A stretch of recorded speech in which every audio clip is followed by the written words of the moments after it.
Different people look for different things in a car.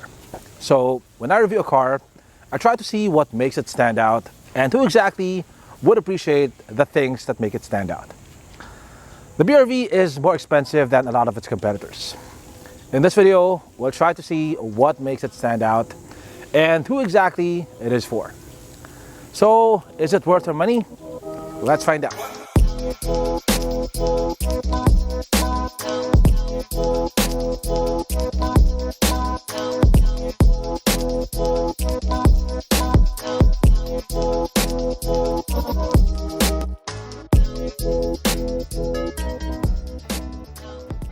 One thing that makes the BRV stand out in this class is its styling.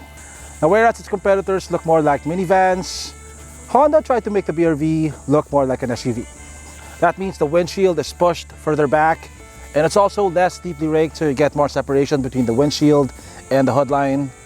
You get a longer and lower hood line. You get these bulgier fenders, and you get these flat black fender moldings. You also get a higher ground clearance, you get bigger wheels. All the variants except for the base model come with 17-inch wheels. It gets a smaller greenhouse, which is this part over here. It's not as high as on some of its competitors. Like a lot of Honda's recent designs, the lines on the BRV look a lot more conservative and a lot more mature. You get these straight horizontal lines on the side. You don't get a lot of styling elements at the back. So all variants get the same LED taillights. Looks are obviously very subjective. The styling of the BRV is a bit more subdued compared to some of its competitors, some of which tend to look like spaceships. But if you're like me, you prefer the more macho and more youthful looks of a crossover or SUV over the more domesticated lines of a minivan, I think the looks of the BRV are a major selling point. The BRV comes with a manual liftgate. Because of its smaller greenhouse, the BRV has a bit less cargo space than the Xpander, the Livina, the Stargazer, and the Ertiga, but it has more cargo space than the Avanza and the Veloz. It has 530 liters of cargo space with the third row seats down, which is still a lot of space. It also has 244 liters of very usable cargo space behind the third row, which is more space than most large MPVs. So you can fit a couple of large duffel bags at the back while still carrying 7 people. Like the old BRV, this new one still has a 1.5-liter naturally aspirated 4-cylinder engine. The main mechanical difference is that it's now a dual overhead cam engine, whereas before it was single overhead cam. Don't expect significant power gains though, as it only produces 1 more horsepower than the previous engine, and it's still connected to the same CVT. The dashboard of the BRV looks a lot more curvy compared to a lot of Honda's recent offerings. Instead of the straight horizontal lines that you find on the City, the Civic, and the HR-V, you get a lot of curvy lines here. Now, most of the dashboard is made of hard plastic, but I like how all the touch points are covered in soft touch materials. Like the steering wheel is covered in faux leather, so are the seats, and this armrest over here that's also nicely padded, and even the shifter is covered in faux leather. I also like how it has a lot of tactile buttons. So all the climate control buttons are tactile. You don't have any capacitive buttons, and you don't have to rely on the infotainment screen. Now, speaking of the infotainment screen, you get a pretty small 7-inch unit. To be honest, it does look quite dated, especially compared to a lot of Chinese offerings right now. But it does have Apple CarPlay and Android Auto, which are things that are usually missing on a lot of Chinese cars. It also has a reverse camera. You also get a push start button. You get dual USB ports down there and one 12-volt outlet. You get a manual handbrake, which I don't mind.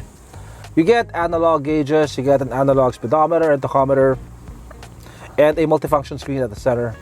So this middle spec variant does not get ADAS. You don't get adaptive cruise control, nor do you get standard cruise control. The only buttons that you get on the steering wheel are for the infotainment screen. The glove box is quite decently sized. It's not dampened, of course. There's a bit of storage underneath the armrest. It's not really much. Yeah, both front seats are manually adjustable, so is the steering wheel. You get 2 cup holders big enough to fit this 1-liter bottle. So Also, you get bottle holders on the door cards. Overall, it's an okay looking cockpit compared to other mainstream MPVs and crossovers. It doesn't exactly feel premium, but it feels solid and durable. space here at the back is quite adequate because you get a lower roofline on the BRV. Headroom is a bit less compared to a lot of its MPV competitors, but that's about 4.5 to 5 inches of headroom, so it's still quite a lot. You get a blower fan back here with 3 vents, and you also have fan controls back here.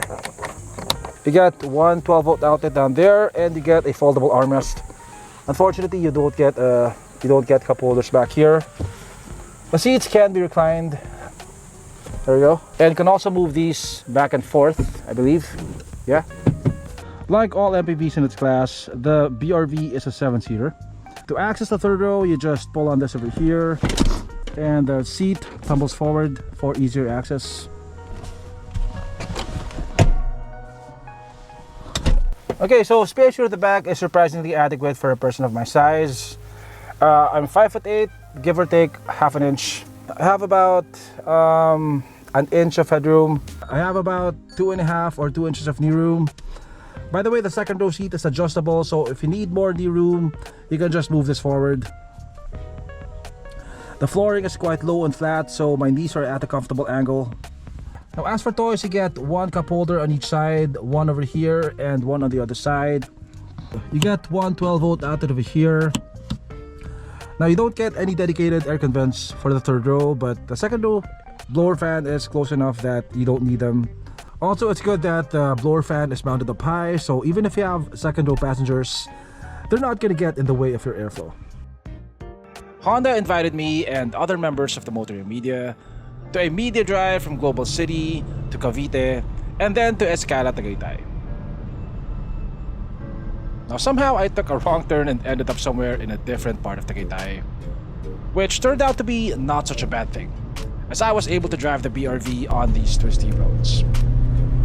I have to say, for an MPV, it is not so bad.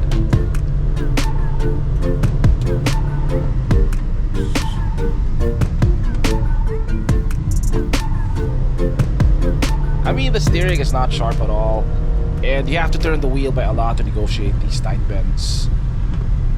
But body roll is kept to a minimum, and the engine response is quite good. If you're wondering if the BRV would make it to Baguio, this isn't quite Baguio, but it's uphill all the way, and it was no problem for the BRV. The BRV has the most powerful engine among its Japanese and Korean peers. It has 120 horsepower and 145 Newton meters of torque, and those extra horses were noticeable on this mountain run. Now, I'm not a fan of CVTs, but Honda makes some of the best CVTs in the business.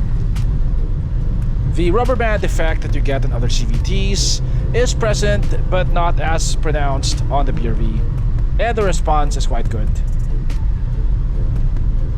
I wouldn't exactly call the BRV a performance MPV, but it feels more athletic than a lot of its competitors in this segment.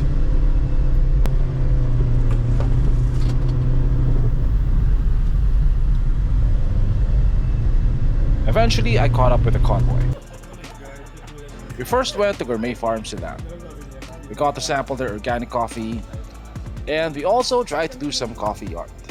Emphasis on tried. Anyway, do check them out. They're in Silang, Cavite, and they do sell organic produce. We then proceeded to Escala, Tagaytay, which has one of the best views of the Taal Lake that I've seen. There we got to chat with the people behind Honda Philippines. Aside from the BRV styling and safety features, they talked about its low maintenance cost. PMS is only twice a year or every 10,000 kilometers. They're also aware that a lot of Honda enthusiasts are into mods, so they talked about some of the cosmetic upgrades that they have for the BRV. Honda has already sold over 3,000 units of the BRV as of April 2023, and they're selling about 600 to 700 units a month. They also imported a lot of units, so it's unlikely that there's going to be a supply issue.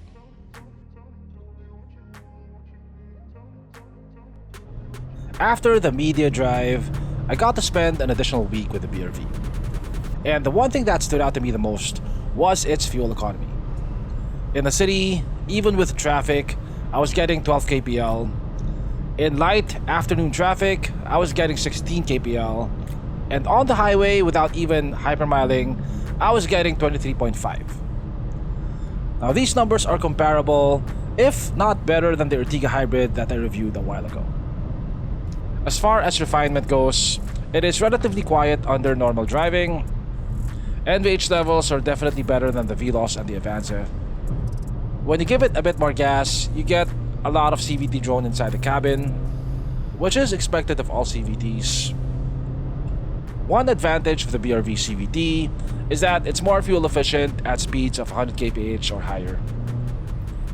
Other MPVs in its class like the Xpander, the Livina, the Rush, and the Ertiga have 4-speed transmissions, which tend to run out of gears at 100 kph, so you'll be cruising at 2,500 RPM or higher. The BRV can cruise at 100 kph at about 2,000 RPM, which affects NVH levels and also fuel economy. Ride quality is also quite good, definitely better than the Avanza and the Veloz. The turning radius is tight and the steering is light, so it's easy to maneuver in parking lots. So, what makes the BRV stand out? One would be its styling. Now, styling is a subjective thing, but it's a major factor for a lot of people. Nothing quite advertises that you're a mature, practical family man than an MPV. And some people, perhaps those who still want to hold on to a sliver of their youth, may not want that so loudly advertised. The crossover look of the BRV might appeal to them in that regard. It also has better fuel economy than the Livina and the Xpander, better ride quality, higher ground clearance, and better NVH than the Avanza and the Veloz. Now, are those enough to warrant the price difference? Maybe or maybe not, it depends on who's paying, but it is a significant price difference. The real standout feature of the BRV though cannot be found on this variant. It is only available on the top spec VX. The VX is currently the only 7-seater Japanese or Korean MPV in this class that comes with complete ADAS. That includes adaptive cruise control, autonomous emergency braking, and lane keep assist.